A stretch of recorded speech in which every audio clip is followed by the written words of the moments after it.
Decision-making processes are the heart of an organization, and in order to understand how environmental aspects can be more integrated in construction projects, I wanted to learn more about decision-making.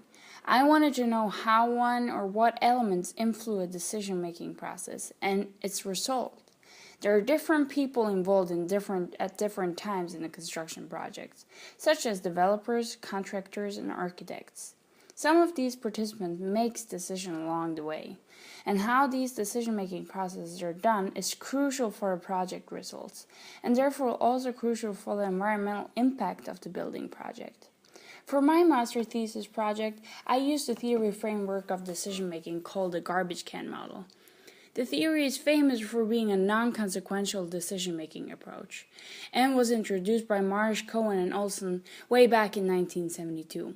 Decision-making processes are viewed as a garbage can, where four streams are presented. These are the choice opportunities, which are occasions where something is offered, such as a building project or a deal with a subcontractor. The second one is problems, which can arise from internal or external factors, such as a quiet market in the construction sector. 3 are solutions.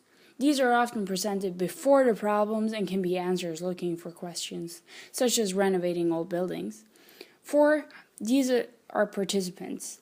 Some comes and some goes, and in connection with both solutions and problems, or they can be in connection with only one of them. All of these are independent streams, which means they're basically not related to each other, but sometimes they're in connection. This theory reviews how a collective decision-making process is undertaken, and it's not looking into the social psychology such as the decision-maker's rationality. Usually an outflow of a decision-making process is not only a question if the decision-maker is acting rational or his or her abilities to perform the decision. There is a mix of chance elements and routine elements in the decision-making process. But the garbage can model does take a starting point that a decision-making process is non-consequential. Routine elements such as the organizational structure and how choices are usually evaluated in the organization. Chance elements could be the timing of choice opportunities and involved participant at the time.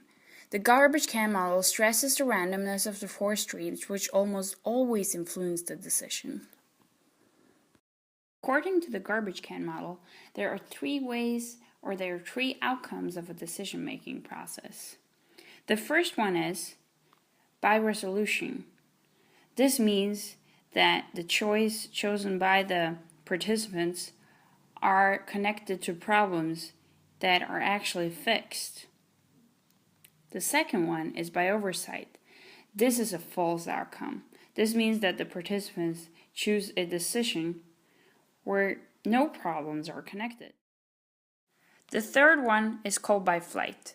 This is more or less an empty decision, which means that the choice chosen by the participants have problems connected to it, but these problems are shifted over to other choice opportunities, which means that the decision is not actually resolving any problems. According to the garbage can model, the first outcome is the best outcome because problems are actually fixed in this one. But more often the two last ones are used by organizations. This is because they require less resources according to the garbage can model.